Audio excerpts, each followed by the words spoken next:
बढ़िया। देखिए हम लोग जैसे कि यहाँ पे आते हैं तो बराबर प्रॉपर टाइम से आ जाइए यार, थोड़ा इतना लेट करते अच्छा नहीं लगता है। अभी हमारा परिवार 90 आदमियों का हो चुका है।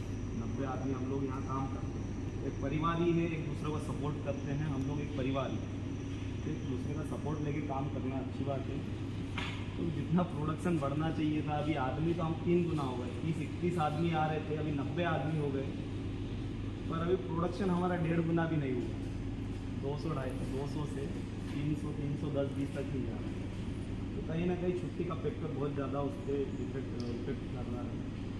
तो आप मन लगा के काम करें। हम लोग अपनी कोशिश कर रहे हैं कि हमको कैसे इम्प्रूवमेंट करना है, हर जगह इम्प्रूवमेंट करना है। ऐसा नहीं है कि आपको हमको भी इम्प्रूवमेंट करना है, हमारे अंदर भी इम्प्रूवमेंट लाना है, वो बहुत ज़रूरी है। तो हम लोग बात करेंगे एक स्टेशन से लेकर, आपको बात आवाज़ आ रही है कुछ तक बराबर समझ में आ रहा है ना? सबसे पहले हम लोग बात करेंगे सीएनसी से लेकर। सीएनसी पे क्या हो रहा है, एक ऑपरेटर का जो आ रहा है प्रोडक्शन रिपोर्ट 117 टन आ रहा है मंथ का, एक का 58 टन, डायरेक्टली डबल का फर्क है, मतलब आधा प्रोडक्शन दे यार। कहीं पे भी 10-15 टन का वेरिएशन चलता है, इतना नहीं चलता। अब 10 टन और खूब से खूब आ गया भाई, एक का 117 आ रहा है तो दूसरे का 100 आ गया या 90 आ गया, तो वो चलता है, एक्सेप्टेबल है कि चलो ठीक है, कुछ इशू हुआ होगा, एक आध दिन छुट्टी कर दिया होगा तो होता है, 10 टन का वेरिएशन चलता है। तो भाई मेन काम जो है बेस वहीं से स्टार्ट होता है। अगर ये वहीं से बराबर प्रॉपर माल नहीं आएगा तो यहाँ पे आगे हमको काम नहीं मिल पाएगा। तो वहाँ पे हमको क्या ध्यान रखने की ज़रूरत है? देखिए अभी वहाँ पे हमको प्रॉपर हेल्पर भी मिल रहा है। पहले क्या ऑपरेटर ही कटिंग करता, ऑपरेटर ही मटेरियल स्टक करता, घड़ी करता, रखता इधर। अभी उनको एक आदमी भी दिया जा रहा है, एक हेल्पर दिया जा रहा है वहाँ पे। चिंदी फेंकने वाले आदमी अलग से हैं। तो हमको प्रॉपर मटेरियल वे में, अभी जैसे कि पहले एक टाइम पे एक प्रोजेक्ट चलता था, अभी एक टाइम पे 3 या 4 प्रोजेक्ट भी चलेंगे। तो हमको बराबर प्रोजेक्ट वाइज मटेरियल जमा के रखना है कि भाई अगर यदि ये अल्फा वेक्टर का है तो अल्फा वेक्टर का ही रहेगा। अगर एक साइड दूसरा जो प्रोजेक्ट चल रहा है, मान लीजिए एक अल्फा वेक्टर है, एक एनआर अरोमा है, कोई भी चल रहा है, नरेंद्र सिंघल जी चल रहा है, तो वो प्रोजेक्ट सीक्वेंस वाइज एकदम बिल्कुल अपने को वहीं पे उतारना है उसी तरीके से। अगर यदि आप चाइल्ड पार्ट काट रहे हैं, जैसे कि आपने ब्रेसिंग प्लेट काटी है, पाइप की ब्रेसिंग प्लेट काटी, तो उसको काटने में बहुत मतलब छाटने में जितना टाइम आपको कटिंग में नहीं लग रहा, उतना यहाँ पे आदमी 1.5 2 घंटा उसको एक वो मेजरमेंट करके उतना टाइम उसमें ले रहे हैं। तो आपको बराबर सेपरेट करके रख दो। एक जैसी प्लेट है उसको घड़ी कर दिया, आपके पास हेल्पर है उसको बता दिया भाई यहाँ पे एक जैसी रख दो, वो एक का मेजरमेंट लेके रख देगा उसको। आपको पता होना चाहिए भाई ये प्रोजेक्ट का मटेरियल इधर है, आपको जे का ब्रेसिंग प्लेट चाहिए तो वो इस साइड रखा है, उसकी 4 mm वाली प्लेट चाहिए इस साइड रखी, कोई दिक्कत ही नहीं है। आगे आते हैं, देखिए सबसे अच्छा इंप्रूवमेंट अगर भी पिछले 6 महीने में हुआ है तो ड्रिल पे संदीप भाई एक जो ऑपरेटर है अपने आने के बाद में आप लोगों ने भी देखा, किसी को भी डिटेलिंग के लिए होल वाला प्लेट या एसेसरीज के लिए कोई दिक्कत नहीं हुई।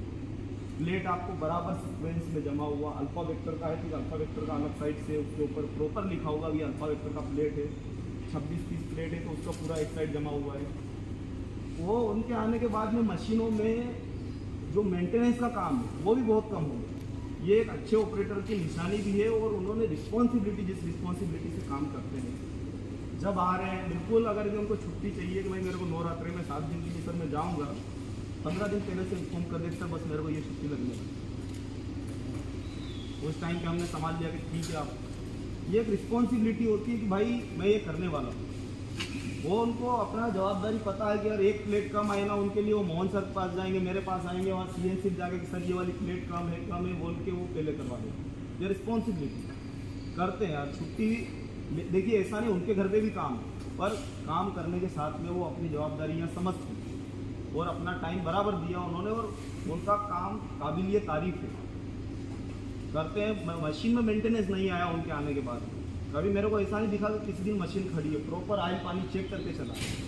यहाँ बीम लाइन सीएनसी हर दूसरे दिन खड़ी कर देती, या तो ऑपरेटर सही नहीं है, उनको चलाना नहीं आता, ये समझे क्या इसका मतलब?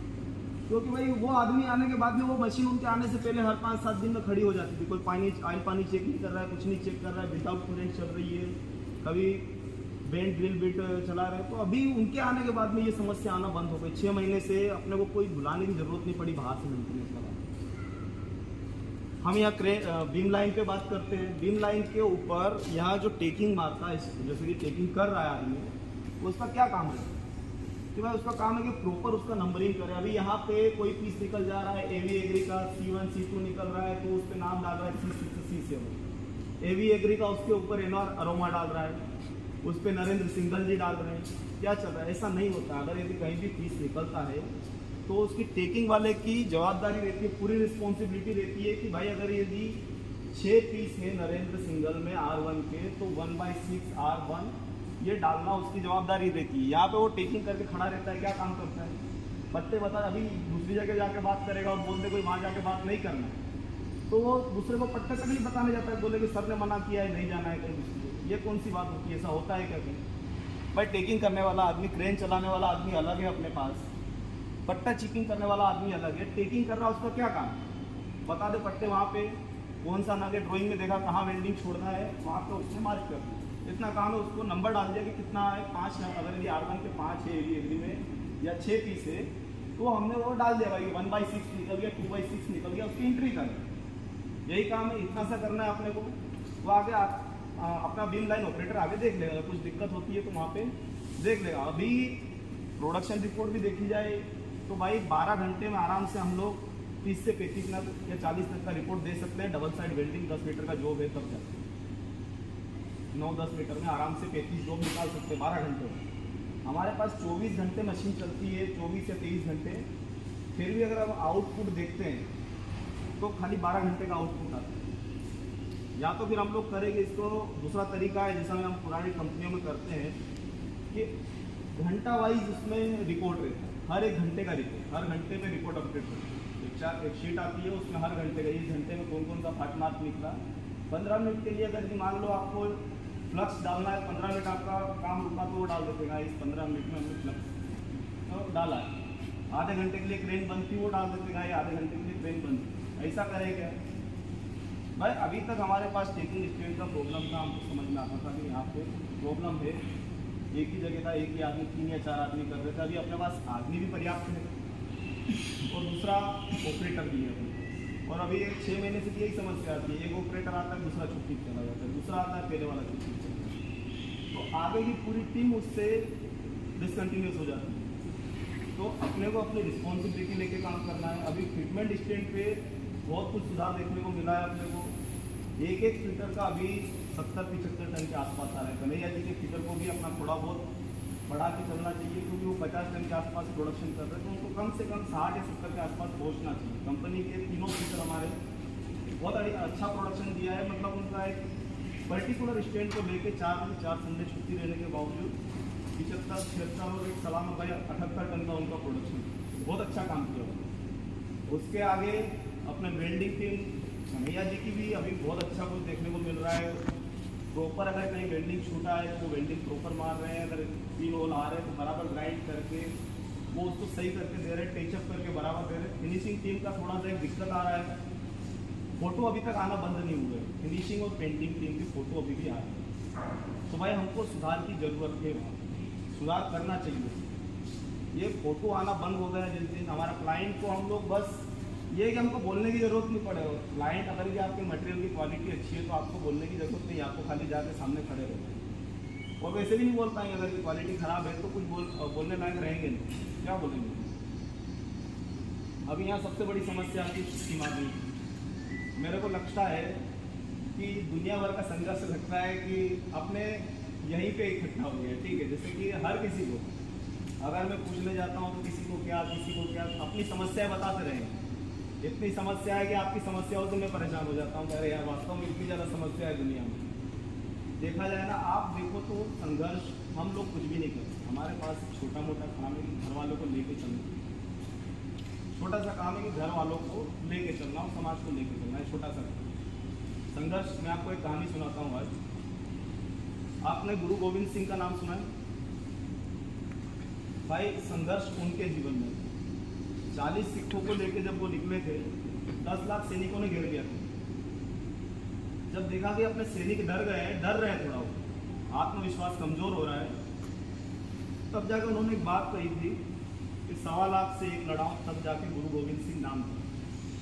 मतलब चिड़िया को मैं बात से लड़ा, गीदड़ को मैं शेर बना, ऐसा कुछ था पूरा। वो उनकी बात सुन के बोले कि कोई बात नहीं, तुमको अगर थोड़ा बहुत टेंशन है तो सबसे पहला वार होगा तो मेरी साइड से, सबसे पहले मैं मैदान में। तो उनके दो साहबजादे के साथ में लड़के उनके, तो बोले कि हमारे होते हुए आपको जाने की जरूरत नहीं है। भाई कौन बोलता है, अगर यदि आपने आपका दे वो कैपेसिटी तो आपके पीछे जो आ रहा है उसमें भी वो रहेगा। वो बोलता मेरे होते हुए मात्र 17 साल का लड़का था, बड़ा उनका, बोले कि मेरे होते हुए आपको जाने की जरूरत नहीं है, पहले मैं जाऊँगा। भाई सामने 10 लाख की फौज खड़ी है, संघर्ष उनको बोलते हैं। जब पहला लड़का पीछे 4 आदमियों को लेके निकला, लड़ाई कर रहा है, 4 शहीद हो गए, भाई सैकड़ों को मार दिया, अच्छी बात है। वो एक बच्चा अकेला लड़ रहा है, छोटा लड़का जिसकी उम्र 14 साल है, वो देखा, बोल रहा है कि देखा अपने भाई की वीरता को, तो भाई कैसे लड़ रहा है, कैसे संघर्ष कर रहा है जीवन में। और अपने पिता को बोल रहा अब देर मत करो, मुझे भेजो। ये होता है परिवार का सपोर्ट। जब संघर्ष में परिवार सपोर्ट करता है, यहाँ पे उल्टा होता है। वहाँ पे छोटा भाई देख के बोल रहा है कि नहीं आप भेजो, ये अकेला है, अकेला लड़ रहा है, भेजना चाहिए, मुझे जाना चाहिए, ठीक है। तो ये होता है सपोर्ट परिवार। हो सकता है कि गोविंद सिंह जी की छाती छोड़ी हो गई वो सुन के कि भाई ठीक है 14 साल उम्र है इनकी, पर जज्बा है ही नहीं। हार पहले से तय थी, 10 लाख लोगों से लड़ेंगे, हारना निश्चित था।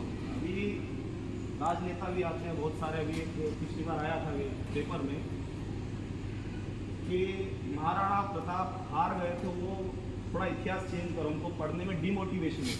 हम जब पढ़ते हैं कि महाराणा प्रताप हार गए तो हमारे अंदर वो जो होती है ना मोटिवेशन की एनर्जी, वो खत्म हो जाती है। भाई एक बात बताओ, आप वीरता को समझते क्यों? अब जो कोई आदमी है वो हार गया, उसकी हार दिख रही है, पर वो कितनों के सामने लड़ा। भाई उसके पास चंद आदमी थे और लाखों की सेना से भिड़ गए, लाखों लोगों के टूट पड़े। तो वो आपको उसकी मर्दानगी नहीं दिखती, वहाँ उनको खाली ये दिखता है कि वो हार गया। उनकी मौत पे महाराणा प्रताप भी रोए, हो गया नाम अकबर भी रोए। बहुत सी जगह उनको देखने को वो जो वर्णन है वो बताते हैं कि अकबर को भी दुखी हुआ था, अकबर भी रोया था उनकी मौत के ऊपर। ये अपने जो राजनेता अभी हमारे पास देखा जाए, हमारा मैक्सिमम हमारे पास जो युवा है वो किधर साइड डाइवर्ट हो रहे हैं, या तो राजनेता के पीछे भाग रहे हैं कि ये राजनेता नहीं रहेगा तो हमारा भविष्य खतरे में, या वो नहीं रहेगा तो भविष्य खतरे में। ऐसा अधिकतर अभी हमारे देश में अगर हम देखें तो सबसे ज़्यादा जनसंख्या हमारे पास, सबसे ज़्यादा उपजाऊ भूमि हमारे पास। हमारा देश 3 साइड से समुद्र से घिरा हुआ है, मतलब सबसे अधिक ट्रांसपोर्टेशन, लाने ले जाने की सुविधा, विदेशी व्यापार हम लोग कर सकते हैं। जीडीपी में हमारा सबसे ज़्यादा तीसरे नंबर की अर्थव्यवस्था हमारा देश। और अगर उपजाऊ भूमि हमारे पास, क्षेत्रफल की दृष्टि से 7वें नंबर में हम लोग आते हैं। युवाओं में सबसे ज़्यादा युवा हमारे देश में, फिर भी हमारे देश के सर्वोच्च पद पे बैठे हुए अधिकारी जो मतलब प्रधानमंत्री, राष्ट्रपति जो भी है, वो पंगा लेने किससे जाते हैं? पाकिस्तान कि मैं हूँ, मैंने ये बोल दिया, मैंने ऐसा कर दिया। अरे भाई वो हमारे यूपी के बराबर भी नहीं है।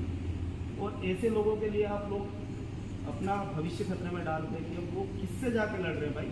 तो देखो ना कि हमारा स्टेटस क्या है। हमारा स्टेटस बहुत आगे, अर्थव्यवस्था तीसरे नंबर में विश्व में, मतलब बहुत बड़ी बात है, गौरव की बात है। हमारी जो भूमि है उपजाऊ है, यहाँ पे कृषि प्रधान देश है हमारा। दूसरे जलवायु हमारी बहुत बढ़िया है, यहाँ पे हर चीज़ पैदा की जा सकती है हमारे पास। 3 साइड से समुद्र से घिरा हुआ, हमको किसी से परमिशन लेने की जरूरत नहीं आयात निर्यात करने के लिए। और फिर भी हम लोग, हमारी सोच टूटी पड़ी है। और बचा कुचा नौजवान है वो बाबाओं के पीछे परेशान है। अभी कुछ आदमी इधर राजनेता में फंस जाते हैं, कुछ आदमी।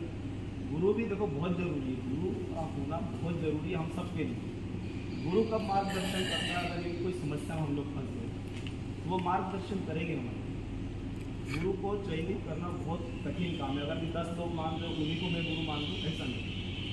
हमारे अंदर से इच्छा होनी चाहिए कि नहीं, ये व्यक्ति है वास्तव में, मैं अपने आप से ज़्यादा भरोसा इन पर कर सकता हूँ, वो व्यक्ति हमारा गुरु। ये मुझे अगर कभी कोई मार्गदर्शन देगा गलत नहीं दे सकता। इनके पास जो एक्सपीरियंस है वो कहीं और मुझे नहीं मिलने वाला। वो होती है गुरु की महिमा है। अभी यहाँ पे मेरा एक दोस्त था, वो आसाराम बापू का बहुत बड़ा भक्त है। अब उन्होंने उनका कुछ थोड़ा बहुत ऐसा आया कि भाई ठीक है ऐसा है वैसा है, तो वो फ़ोटो छुपा के रखने लगा। तो मैं बोला कि क्या कर रहे हो, क्यों छुपाता है, जब मानता है तो पूरी इच्छा से मानो ना, क्या दिक्कत है उसमें। हो सकता है कोई गलती कर दी या फिर उनको फंसाने की चाल हो, ऐसा कुछ नहीं है, हो सकता है भाई, कुछ भी हो सकता है। तो हम लोगों को, आप कितना भी अच्छा गुरु हो उसके पास जाएंगे तो वो आपको सबसे पहले शिक्षा देगा कर्म की। आप अपना कर्म करते रहिए, और दूसरी शिक्षा देगा कि विचार और आपका जो चरित्र है वो पवित्र है। आपका चरित्र अच्छा है, आप भले ही थोड़ा बहुत कड़वा बोलते हो सकता है आपके लोग आसपास से नाराज रहें, पर अगर यदि आपका चरित्र क्लियर है कि नहीं है, आप अपने कर्म में लीन हो, तो आपको ना किसी को दान देने की ज़रूरत है, ना किसी के आगे पीछे घूमने की। आप अपना कर्म करते रहो, बहुत बढ़िया है। इससे अलावा कोई सदगुरु आपसे कुछ चाहेगा भी नहीं, वो ना कभी ये बोलेगा कि मुझे आपसे कुछ चाहिए। आपको जब भी जीवन में समस्या हो, आपको बोलेगा ठीक है कि आपकी समस्या की जड़ क्या है वो पता है। जो होता है सदगुरु का, चलो गुरु करनी मत उसके लिए, ठीक है। और रही बात अपने यहाँ पे प्रोडक्शन में सबसे अच्छा काम के लिए दारा सिंह जी आ जाइए, इनका नाम सुपरवाइज़र ने नॉमिनेट किया है उधर से, तो बढ़िया काम की है, मशीन अभी अच्छा चलाते हैं और इनका कंटिन्यूटी अच्छा है, ठीक है।